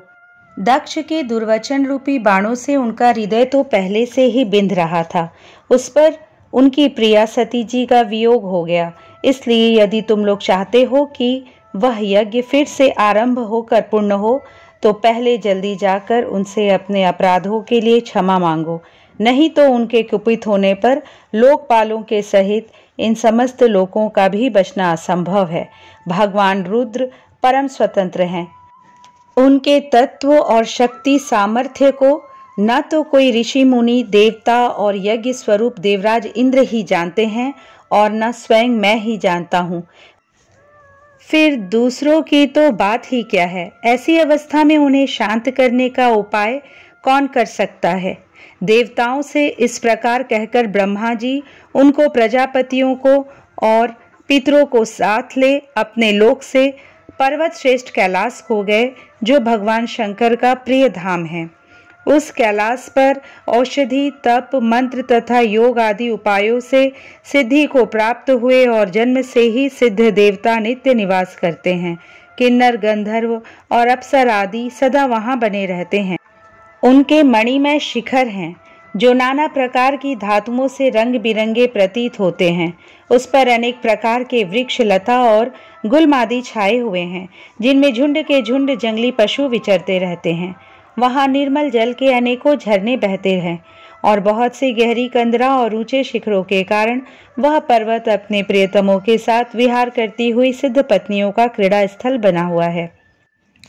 वह सब ओर मोरों के शोर, मदांध भ्रमरों के गुंजार, कोयलों की कुहू कुहू ध्वनि तथा अन्यान्य पक्षियों के करलव से गूंज रहा है। उसके कल्प वृक्ष अपनी ऊंची ऊंची डालियों को हिला हिलाकर मानो पक्षियों को बुलाते रहते हैं तथा हाथियों के चलने फिरने के कारण वह कैलाश स्वयं चलता हुआ सा और झरनों की कलकल ध्वनि से बातचीत करता हुआ सा जान पड़ता है। मंदार, पारिजात, सरल, तमाल, शाल, ताड़, कचनार, असन और अर्जुन के वृक्षों से वह पर्वत बड़ा ही सुहावना जान पड़ता है। आम, कदम्ब, नीप, नाग, पुन्नाग, चंपा, गुलाब, अशोक, मौलसिरी, कुंद, कुर्बक, सुनहरे शतपत्र कमल, इलायची और मालती की मनोहर लताएं तथा कुब्जक, मोगरा और माधवी की बेलें भी उसकी शोभा बढ़ाती हैं। कटहल, गूलर, पीपल, पाकर, बड़, गुगल, भोज वृक्ष, औषध जाति के पेड़, केले आदि जो फल आने के बाद काट दिए जाते हैं, सुपारी, राजपुग, जामुन, खजूर, आमड़ा, आम, पियाल, महुआ और लिसौड़ा आदि विभिन्न प्रकार के वृक्षों तथा पोले और ठोस बांस के झुरमुठों से वह पर्वत बड़ा ही मनोहर मालूम होता है। उसके सरोवरों में कुमुद, उत्पल, कल्हार और शतपत्र आदि अनेक जाति के कमल खिले रहते हैं। उनकी शोभा से मुग्ध होकर कलरव करते हुए झुंड के झुंड पक्षियों से वह बड़ा ही भला लगता है। वहाँ जहाँ तहाँ हरिण, वानर, सुअर, सिंह, रीछ, साही, नीलगाय, शरभ, बाघ, कृष्ण मृग, भैंसे, करणांत्र, एक पद, अश्वमुख, भेड़िए और कस्तूरी मृग घूमते रहते हैं तथा वहाँ के सरोवरों के तट केलों की पंक्तियों से घिरे होने के कारण बड़ी शोभा पाते हैं। उसके चारों ओर नंदा नाम की नदी बहती है, जिसका पवित्र जल देवी सती के स्नान करने से और भी पवित्र एवं सुगंधित हो गया है। भगवान भूतनाथ के निवास स्थान उस कैलाश पर्वत की ऐसी रमणीयता देखकर देवताओं को बड़ा आश्चर्य हुआ। वहां उन्होंने अलका नाम की एक सुरम्य पुरी और सौगंधिक वन देखा, जिसमें सर्वत्र सुगंध फैलाने वाले सौगंधिक नाम के कमल खिले हुए थे। उस नगर के बाहर की ओर नंदा और अलकनंदा नाम की 2 नदियां हैं। वे तीर्थपाद श्री हरि की चरण रज के संयोग से अत्यंत पवित्र हो गई हैं। विदुर जी, उन नदियों में रति विलास से थकी हुई देवांगनाएं अपने अपने निवास स्थान से आकर जल क्रीड़ा करती हैं और उसमें प्रवेश कर अपने प्रियतमों पर जल उलीचती हैं। स्नान के समय उनका तुरंत का लगाया हुआ कुछ कुमकुम धुल जाने से जल पीला हो जाता है। उस कुमकुम मिश्रित जल को हाथी प्यास न होने पर भी गंध के लोभ से स्वयं पीते हैं और अपनी हथिनियों को पिलाते हैं। अलकापुरी पर चांदी, सोने और बहुमूल्य मणियों के सैकड़ों विमान छाए हुए थे, जिनमें अनेकों यक्ष पत्नियां निवास करती थीं। इनके कारण वह विशाल नगरी बिजली और बादलों से छाए हुए आकाश के समान जान पड़ती थी। यक्षराज कुबेर की राजधानी उस अलकापुरी को पीछे छोड़कर देवगण सौगंधिक वन में आए। वह वन रंग बिरंगे फल, फूल और पत्तों वाले अनेकों कल्प वृक्षों से सुशोभित था। उसमें कोकिल आदि पक्षियों का कलरव और भौरों का गुंजार हो रहा था तथा राजहंसों के परम प्रिय कमल कुसुमों से सुशोभित अनेकों सरोवर थे। वह वन जंगली हाथियों के शरीर की रगड़ लगने से घिसे हुए हरिचंदन वृक्षों का स्पर्श करके चलने वाली सुगंधित वायु के द्वारा यक्ष पत्नियों के मन को विशेष रूप से मथे डालता था। बावलियों की सीढ़ियां वैदुर्य मणि की बनी हुई थी। उनमें बहुत से कमल खिले रहते थे। वहां अनेकों किम पुरुष जी बहलाने के लिए आए हुए थे। इस प्रकार उस वन की शोभा निहारते जब देवगण कुछ आगे बढ़े, तब उन्हें पास ही एक वट वृक्ष दिखलाई दिया। वह वृक्ष 100 योजन ऊंचा था तथा उसकी शाखाएं 75 योजन तक फैली हुई थीं। उसके चारों ओर सर्वदा अविचल छाया बनी रहती थी, इसलिए घाम का कष्ट कभी नहीं होता था तथा उसमें कोई घोंसला भी न था। उस महायोग में और मुमुक्षुओं के आश्रयभूत वृक्ष के नीचे देवताओं ने भगवान शंकर को विराजमान देखा। वे साक्षात क्रोधहीन काल के समान जान पड़ते थे। भगवान भूतनाथ का श्रीअंग बड़ा ही शांत था। सनंदन आदि शांत सिद्धगण और सखा यक्ष राक्षसों के स्वामी कुबेर उनकी सेवा कर रहे थे। जगतपति महादेव जी सारे संसार के सुहृद हैं, स्नेहवश सबका कल्याण करने वाले हैं। वे लोक हित के लिए ही उपासना चित्त की एकाग्रता और समाधि आदि साधनों का आचरण करते हैं। संध्याकालीन मेघ की सी कांति वाले शरीर पर वे तपस्वियों के अभिष्ट चिन्ह भस्म, दंड, जटा और मृग चर्म एवं मस्तक पर चंद्रकला धारण किए हुए थे। वे एक कुशासन पर बैठे थे और अनेकों साधु श्रोताओं के बीच में नारद जी के पूछने से सनातन ब्रह्म का उपदेश कर रहे थे। उनका बायां चरण दाई जंघा पर रखा था। वे बायां हाथ बाएं घुटने पर रखे कलाई में रुद्राक्ष की माला डाले तर्क मुद्रा से विराजमान थे। वे योग पट काठ की बनी हुई टेकनी का सहारा लिए एकाग्र चित्त से ब्रह्मानंद का अनुभव कर रहे थे। लोकपालों के सहित समस्त मुनियों ने मननशीलों में सर्वश्रेष्ठ भगवान शंकर को हाथ जोड़कर प्रणाम किया।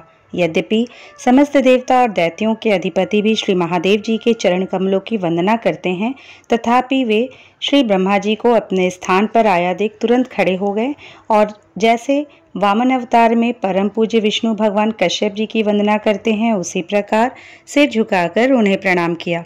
इसी प्रकार शंकर जी के चारों ओर जो महर्षियों सहित अन्यान्य सिद्धगण बैठे थे, उन्होंने भी ब्रह्मा जी को प्रणाम किया। सबके नमस्कार कर चुकने पर ब्रह्मा जी ने चंद्रमौली भगवान से, जो अब तक प्रणाम की मुद्रा में ही खड़े थे, हंसते हुए कहा। श्री ब्रह्मा जी ने कहा, देव, मैं जानता हूँ आप संपूर्ण जगत के स्वामी हैं, क्योंकि विश्व की योनि शक्ति और उसके बीज शिव से परे जो एक रस पर ब्रह्म है, वह आप ही है। भगवान, आप मकड़ी के समान ही अपने स्वरूप भूत शिव शक्ति के रूप में क्रीड़ा करते हुए लीला से ही संसार की रचना, पालन और संहार करते हैं। आपने ही धर्म और अर्थ की प्राप्ति कराने वाले देव की रक्षा के लिए दक्ष को निमित्त बनाकर यज्ञ को प्रकट किया है। आपकी ही बांधी हुई ये वर्णाश्रम की मर्यादाएं हैं, जिनका नियमनिष्ठ ब्राह्मण श्रद्धा पूर्वक पालन करते हैं। मंगलमय महेश्वर, आप शुभ कर्म करने वालों को स्वर्गलोक अथवा मोक्ष पद प्रदान करते हैं तथा पाप कर्म करने वालों को घोर नरकों में डालते हैं। फिर भी किसी किसी व्यक्ति के लिए इन कर्मों का फल उल्टा कैसे हो जाता है। जो महानुभाव आपके चरणों में अपने को समर्पित कर देते हैं, जो समस्त प्राणियों में आपकी ही झांकी करते हैं और समस्त जीवों को अभेद दृष्टि से आत्मा में ही देखते हैं, वे पशुओं के समान प्रायः क्रोध के अधीन नहीं होते। जो लोग भेद बुद्धि के कारण कर्मों में ही आसक्त हैं, जिनकी नीयत अच्छी नहीं है, दूसरों की उन्नति देखकर जिनका चित्त रात दिन कूड़ा करता है और जो मर्मभेदी अज्ञानी अपने दुर्वचनों से दूसरों का चित्त दुखाया करते हैं, आप जैसे महापुरुषों के लिए उन्हें भी मारना उचित नहीं है, क्योंकि वे बेचारे तो विधाता के ही मारे हुए हैं। देवदेव भगवान कमल नाभ की प्रबल माया से मोहित हो जाने के कारण यदि किसी पुरुष की कभी किसी स्थान में भेद बुद्धि होती है, तो भी साधु पुरुष अपने पर दुख कातर स्वभाव के कारण उस पर कृपा ही करते हैं। दैववश जो कुछ हो जाता है उसे रोकने का प्रयत्न नहीं करते। प्रभु, आप सर्वज्ञ हैं। परम पुरुष भगवान की दुस्तर माया ने आपकी बुद्धि का स्पर्श भी नहीं किया है, अतः जिनका चित्त उसके वशीभूत होकर कर्म मार्ग में आसक्त हो रहा है, उनके द्वारा अपराध बन जाए तो भी उन पर आपको कृपा ही करनी चाहिए। भगवान, आप सबके मूल है, आप ही संपूर्ण यज्ञों को पूर्ण करने वाले हैं। यज्ञ भाग पाने का भी आपको पूरा अधिकार है, फिर भी इस दक्ष यज्ञ के बुद्धिहीन याजकों ने आपको यज्ञ भाग नहीं दिया, इसी से यह आपके द्वारा विध्वस्त हुआ। अब आप इस अपूर्ण यज्ञ का पुनरुद्धार करने की कृपा करें। प्रभु, ऐसा कीजिए जिससे यजमान दक्ष फिर जी उठे, भग देवता को नेत्र मिल जाए, भृगु जी के दाढ़ी मूछ आ जाए और पूषा के पहले के ही समान दांत निकल आए। रुद्रदेव अस्त्र शस्त्र और पत्थरों की बौछार से जिन देवताओं और ऋत्विजों के अंग प्रत्यंग घायल हो गए हैं, आपकी कृपा से वे फिर ठीक हो जाएं। यज्ञ संपूर्ण होने पर जो कुछ शेष रहे वह सब आपका भाग होगा। यज्ञ विध्वंसक, आज यह यज्ञ आपके ही भाग से पूर्ण हो। इस तरह श्रीमद् भागवत महापुराण के चतुर्थ स्कंद का 6वां अध्याय संपूर्ण हुआ। 7वां अध्याय दक्ष यज्ञ की पूर्ति। श्री मैत्रेय जी कहते हैं, महाबाहो विदुर जी, ब्रह्मा जी के इस प्रकार प्रार्थना करने पर भगवान शंकर ने प्रसन्नतापूर्वक हंसते हुए कहा, सुनिए। श्री महादेव जी ने कहा, प्रजापति, भगवान की माया से मोहित हुए दक्ष जैसे ना समझों के अपराध की न तो मैं चर्चा करता हूँ और न याद ही। मैंने तो केवल सावधान करने के लिए ही उन्हें थोड़ा सा दंड दे दिया। दक्ष प्रजापति का सिर जल गया है, इसलिए उनके बकरे का सिर लगा दिया जाए। भगदेव मित्र देवता के नेत्रों से अपना यज्ञ भाग देखे। पूषा पिसा हुआ अन्न खाने वाले हैं, वे उसे यजमान के दांतों से भक्षण करें तथा अन्य सब देवताओं के अंग प्रत्यंग भी स्वस्थ हो जाए, क्योंकि उन्होंने यज्ञ से बचे हुए पदार्थों को मेरा भाग निश्चित किया है। अधवर्यु आदि यज्ञिकों में से जिनकी भुजाएं टूट गई हैं, वे अश्विनी कुमार की भुजाओं से, और जिनके हाथ नष्ट हो गए हैं वे पूषा के हाथों से काम करें तथा भृगु जी के बकरे की सी दाढ़ी मूछ हो जाए। श्री मैत्रेय जी कहते हैं, वत्स विदुर, तब भगवान शंकर के वचन सुनकर सब लोग प्रसन्न चित्त से धन्य धन्य कहने लगे। फिर सभी देवता और ऋषियों ने महादेव जी से दक्ष की यज्ञशाला में पधारने की प्रार्थना की और तब वे उन्हें तथा ब्रह्मा जी को साथ लेकर वहां गए। वहां जैसा जैसा भगवान शंकर ने कहा था उसी प्रकार सब कार्य करके उन्होंने दक्ष की धड़ से यज्ञ पशु का सिर जोड़ दिया।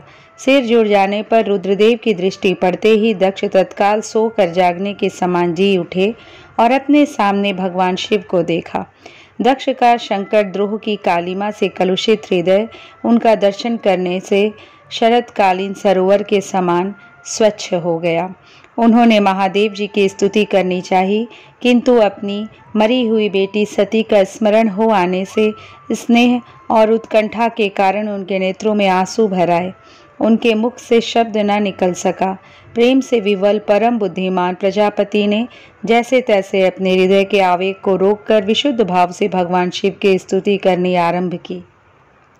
दक्ष ने कहा, भगवान, मैंने आपका अपराध किया था, किंतु आपने उसके बदले में मुझे दंड के द्वारा शिक्षा देकर बड़ा ही अनुग्रह किया है। अहो, आप और श्री हरि तो आचारहीन नाम मात्र के ब्राह्मणों की भी उपेक्षा नहीं करते, फिर हम जैसे यज्ञ यज्ञादि करने वालों को क्यों भूलेंगे। विभो, आपने ब्रह्मा होकर सबसे पहले आत्म तत्व की रक्षा के लिए अपने मुख से विद्या, तप और व्रत आदि के धारण करने वाले ब्राह्मणों को उत्पन्न किया था। जैसे चरवाहा लाठी लेकर गौओं की रक्षा करता है, उसी प्रकार आप उन ब्राह्मणों की सब विपत्तियों से रक्षा करते हैं। मैं आपके तत्व को नहीं जानता था, इसी से मैंने भरी सभा में आपको अपने वाग्बाणों से बेधा था, किंतु आपने मेरे उस अपराध का कोई विचार नहीं किया। मैं तो आप जैसे पूज्यतम महानुभावों का अपराध करने के कारण नरक आदि नीच लोकों में गिरने वाला था, परंतु आपने अपनी करुणा भरी दृष्टि से मुझे उबार लिया। अब भी आपको प्रसन्न करने योग्य मुझ में कोई गुण नहीं है, बस आप अपने ही उदारतापूर्ण बर्ताव से मुझ पर प्रसन्न हो। श्री मैत्रेय जी कहते हैं, आशुतोष शंकर से इस प्रकार अपना अपराध क्षमा कराकर दक्ष ने ब्रह्मा जी के कहने पर उपाध्याय, ऋत्विज आदि की सहायता से यज्ञ कार्य आरंभ किया। तब ब्राह्मणों ने यज्ञ संपन्न करने के उद्देश्य से रुद्रगण संबंधी भूत पिशाचों के संसर्ग जनित दोष की शांति के लिए 3 पात्रों में विष्णु भगवान के लिए तैयार किए हुए पुरोडाश नामक चरु का हवन किया। विदुर जी, उस हवि को हाथ में लेकर खड़े हुए अध्वर्यु के साथ यजमान दक्ष ने ज्यों ही विशुद्ध चित्त से श्री हरि का ध्यान किया, त्यों ही सहसा भगवान वहां प्रकट हो गए। बृहत एवं रथंतर नामक साम स्तोत्र जिनके पंख है, उन गरुड़ जी के द्वारा समीप लाए हुए भगवान ने 10 दिशाओं को प्रकाशित करती हुई अपनी अंग कांति से सब देवताओं का तेज हर लिया। उनके सामने सबकी कांति फीकी पड़ गई। उनका श्याम वर्ण था, कमर में सुवर्ण की करधनी तथा पीतांबर सुशोभित थे। सिर पर सूर्य के समान देदीप्यमान मुकुट था। मुख कमल भौरों के समान नीली अलकावली और कांतिमय कुंडलों से शोभायमान थी। उनके सुवर्णमय आभूषणों से विभूषित 8 भुजाएं थी, जो भक्तों की रक्षा के लिए सदा उद्यत रहती है।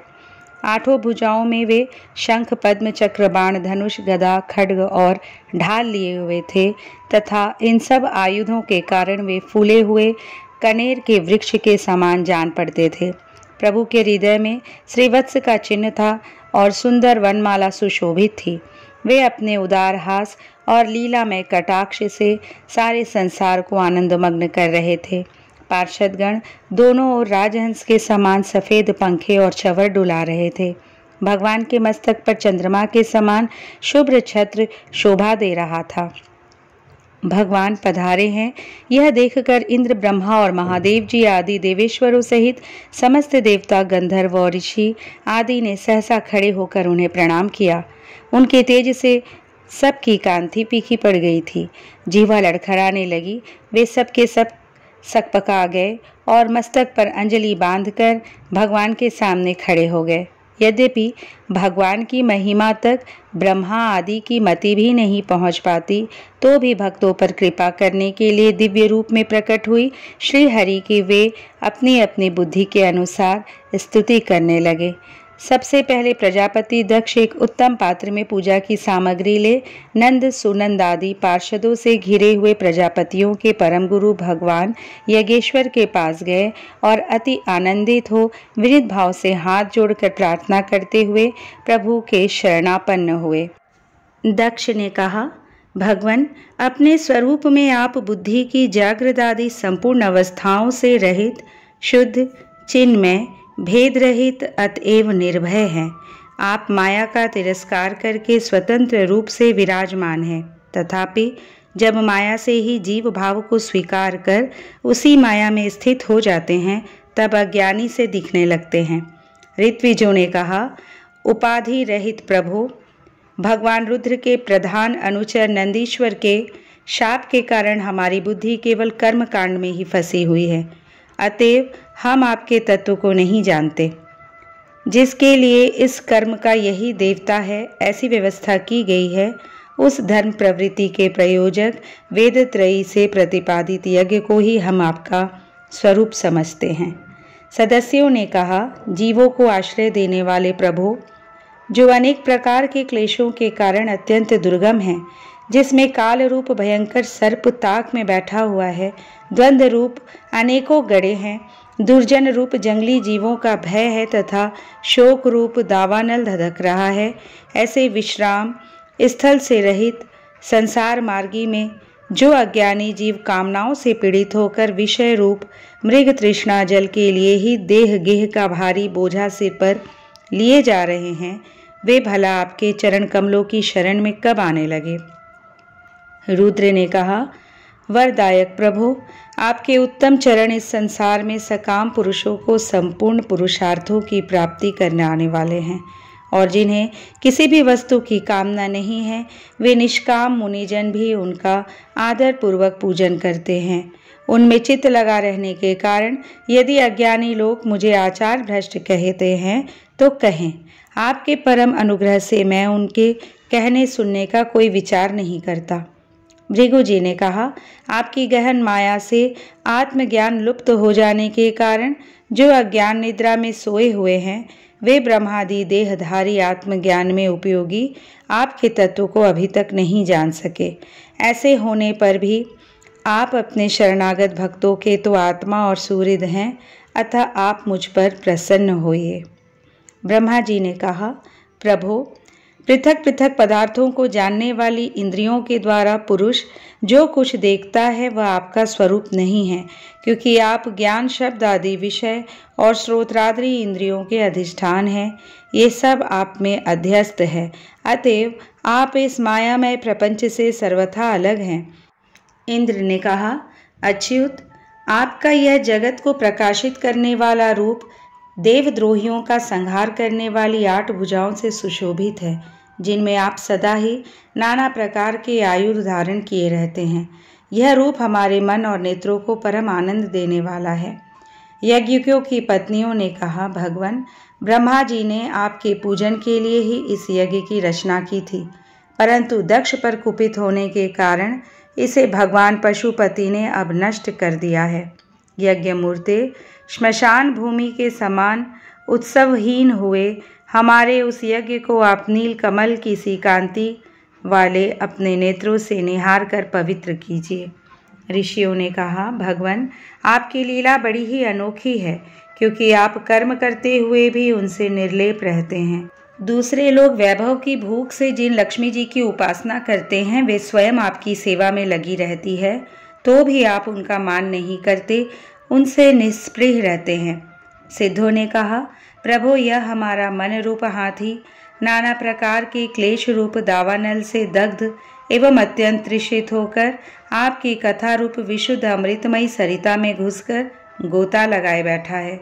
वहाँ ब्रह्मानंद में लीन सा हो जाने के कारण उसे न तो संसार रूप दावानल का ही स्मरण है और न वह उस नदी से बाहर ही निकलता है। यजमान पत्नी ने कहा, सर्वसमर्थ परमेश्वर, आपका स्वागत है। मैं आपको नमस्कार करती हूँ, आप मुझ पर प्रसन्न हो जाइए। लक्ष्मीपते, अपनी प्रिया लक्ष्मी जी के सहित आप हमारी रक्षा कीजिए। यज्ञेश्वर, जिस प्रकार सिर के बिना मनुष्य का धड़ अच्छा नहीं लगता, उसी प्रकार अन्य अंगों से पूर्ण होने पर भी आपके बिना यज्ञ की शोभा नहीं होती। लोकपालों ने कहा, अनंत परमात्मन, आप समस्त अंतःकरणों के साक्षी है। यह सारा जगत आपके ही द्वारा देखा जाता है, तो क्या माइक पदार्थों को ग्रहण करने वाली हमारी इन नेत्र आदि इंद्रियों से कभी आप प्रत्यक्ष हो सके हैं? वस्तुतः आप हैं तो पंचभूतों से पृथक, फिर भी 5 भौतिक शरीरों के साथ जो आपका संबंध प्रतीत होता है, यह आपकी माया ही है। योगेश्वरों ने कहा, प्रभो, जो पुरुष संपूर्ण विश्व के आत्मा आप में और अपने में कोई भेद नहीं देखता, उससे अधिक प्यारा आपको कोई नहीं है। तथापि भक्तवत्सल, जो लोग आप में स्वामी भाव रखकर अनन्य भक्ति से आपकी सेवा करते हैं, उन पर भी आप कृपा कीजिए। जीवों के अदृष्टवश जिसके सत्वादि गुणों में बड़ी विभिन्नता आ जाती है, उस अपनी माया के द्वारा जगत की उत्पत्ति, स्थिति और प्रलय के लिए ब्रह्मादि विभिन्न रूप धारण करके आप भेद बुद्धि पैदा कर देते हैं, किंतु अपनी स्वरूप स्थिति से आप उस भेद ज्ञान और उसके कारण सत्वादि गुणों से सर्वथा दूर है। ऐसे आपको हमारा नमस्कार है। ब्रह्म स्वरूप वेद ने कहा, आप ही धर्म आदि की उत्पत्ति के लिए शुद्ध सत्व को स्वीकार करते हैं, साथ ही आप निर्गुण भी है। अतएव आपका तत्व न तो मैं जानता हूँ और न ब्रह्मादि कोई और ही जानते हैं। आपको नमस्कार है। अग्निदेव ने कहा, भगवान, आपके ही तेज से प्रज्वलित होकर मैं श्रेष्ठ यज्ञों में देवताओं के पास घृत मिश्रित हवि पहुँचाता हूँ। आप साक्षात यज्ञ पुरुष एवं यज्ञ की रक्षा करने वाले हैं। अग्निहोत्र, दर्श, पौर्णमास, चातुर्मास और पशु सोम, ये 5 प्रकार के यज्ञ आपके ही स्वरूप हैं तथा आश्रावय, अस्तु, श्रौषट, यजे, ये यजामहे और वषट, इन 5 प्रकार के यजुर्मंत्रों से आपका ही पूजन होता है। मैं आपको प्रणाम करता हूँ। देवताओं ने कहा, देव, आप आदि पुरुष हैं। पूर्व कल्प का अंत होने पर अपने कार्य रूप इस प्रपंच को उदर में लीन कर आपने ही प्रलयकालीन जल के भीतर शेष नाग की उत्तम शैया पर शयन किया था। आपके आध्यात्मिक स्वरूप का जन लोकादिवासी सिद्धगण भी अपने हृदय में चिंतन करते हैं। अहो, वही आप आज हमारे नेत्रों के विषय होकर अपने भक्तों की रक्षा कर रहे हैं। गंधर्वों ने कहा, देव, मरीचि आदि ऋषि और ये ब्रह्मा, इंद्र तथा रुद्रादि देवतागण आपके अंश के भी अंश है। महत्तम, यह संपूर्ण विश्व आपके खेल की सामग्री है। नाथ, ऐसे आपको हम सर्वदा प्रणाम करते हैं। विद्याधरों ने कहा, प्रभु, परम पुरुषार्थ की प्राप्ति के साधन रूप इस मानव देह को पाकर भी जीव आपकी माया से मोहित होकर इसमें मैं मेरेपन का अभिमान कर लेता है। फिर वह दुर्बुद्धि अपने आत्मियों से तिरस्कृत होने पर भी असत विषयों की ही लालसा करता रहता है, किंतु ऐसी अवस्था में भी जो आपके कथामृत का सेवन करता है, वह इस अंतःकरण के मोह को सर्वथा त्याग देता है। ब्राह्मणों ने कहा, भगवान, आप ही यज्ञ हैं, आप ही हवि है, आप ही अग्नि हैं, स्वयं आप ही मंत्र हैं, आप ही समिधा कुशा और यज्ञ पात्र हैं तथा आप ही सदस्य ऋत्विज यजमान एवं उसकी धर्मपत्नी, देवता अग्निहोत्र, स्वधा, सोमरस, घृत और पशु हैं। वेद मूर्ते, यज्ञ और उसका संकल्प दोनों आप ही है। पूर्व काल में आप ही अति विशाल वराह रूप धारण कर रसातल में डूबी हुई पृथ्वी को लीला से ही अपनी दाढ़ों पर उठाकर इस प्रकार निकाल लाए थे जैसे कोई गजराज कमलिनी को उठा लाए। उस समय आप धीरे धीरे गरज रहे थे और योगी गण आपको यह अलौकिक पुरुषार्थ देखकर आपकी स्तुति करते जाते थे। यज्ञेश्वर, जब लोग आपके नाम का कीर्तन करते हैं तब यज्ञ के सारे विघ्न नष्ट हो जाते हैं। हमारा यह यज्ञ स्वरूप सत्कर्म नष्ट हो गया था, अतः हम आपके दर्शनों की इच्छा कर रहे हैं। अब आप हम पर प्रसन्न होइए, आपको नमस्कार है। श्री मैत्रेयी जी कहते हैं, भैया विदुर, जब इस प्रकार सब लोग यज्ञ रक्षक भगवान ऋषिकेश की स्तुति करने लगे तब परम चतुर दक्ष ने रुद्र पार्षद वीरभद्र के ध्वंस किए हुए यज्ञ को फिर आरंभ कर दिया। सर्वांतर्यामी श्रीहरि यूं तो सभी के भागों के भोक्ता हैं, तथापि त्रिकपाल पुरोडाशरूप अपने भाग से और भी प्रसन्न होकर उन्होंने दक्ष को संबोधित करके कहा। श्री भगवान ने कहा, जगत का परम कारण मैं ही ब्रह्मा और महादेव हूँ। मैं सबका आत्मा, ईश्वर और साक्षी हूँ तथा स्वयं प्रकाश और उपाधि शून्य हूँ। विप्रवर, अपनी त्रिगुणात्मिका माया को स्वीकार करके मैं ही जगत की रचना, पालन और संहार करता रहता हूँ और मैंने ही उन कर्मों के अनुरूप ब्रह्मा, विष्णु और शंकर ये नाम धारण किए हैं। ऐसा जो भेद रहित विशुद्ध परब्रह्म स्वरूप मैं हूँ, उसी में अज्ञानी पुरुष ब्रह्मा, रुद्र तथा अन्य समस्त जीवों को विभिन्न रूप से देखता है। जिस प्रकार मनुष्य अपने सिर, हाथ आदि अंगों में से ये मुझसे भिन्न है ऐसी बुद्धि कभी नहीं करता, उसी प्रकार मेरा भक्त प्राणी मात्र को मुझसे भिन्न नहीं देखता। ब्रह्मन, हम ब्रह्मा, विष्णु और महेश्वर तीनों स्वरूपतः एक ही हैं और हम ही संपूर्ण जीव रूप हैं। अतः जो हम में कुछ भी भेद नहीं देखता वही शांति प्राप्त करता है। श्री मैत्रेयी जी कहते हैं, भगवान के इस प्रकार आज्ञा देने पर प्रजापतियों के नायक दक्ष ने उनका त्रिकपाल यज्ञ के द्वारा पूजन करके फिर अंगभूत और प्रधान दोनों प्रकार के यज्ञों से सब अन्य देवताओं का अर्चन किया। फिर एकाग्रचित हो भगवान शंकर का यज्ञ शेष रूप उनके भाग से यजन किया तथा समाप्ति में किए जाने वाले उदवसान नामक कर्म से अन्य सोमपाई एवं दूसरे देवताओं का यजन कर यज्ञ का उपसंहार किया तथा अंत में ऋत्विजों के सहित अभृत स्नान किया। फिर जिन्हें अपने पुरुषार्थ से ही सब प्रकार की सिद्धियां प्राप्त थी, उन दक्ष प्रजापति को तुम्हारी सदा धर्म में बुद्धि रहे ऐसा आशीर्वाद देकर सब देवता स्वर्गलोक को चले गए। विदुर जी, सुना है कि दक्ष सुता सती जी ने इस प्रकार अपना पूर्व शरीर त्याग कर फिर हिमालय की पत्नी मैना के गर्भ से जन्म लिया था। जिस प्रकार प्रलय काल में लीन हुई शक्ति सृष्टि के आरंभ में फिर ईश्वर का ही आश्रय लेती है, उसी प्रकार अन्यान्य परायणा श्री अंबिका जी ने उस जन्म में भी अपने एकमात्र आश्रय और प्रियतम भगवान शंकर को ही वरण किया।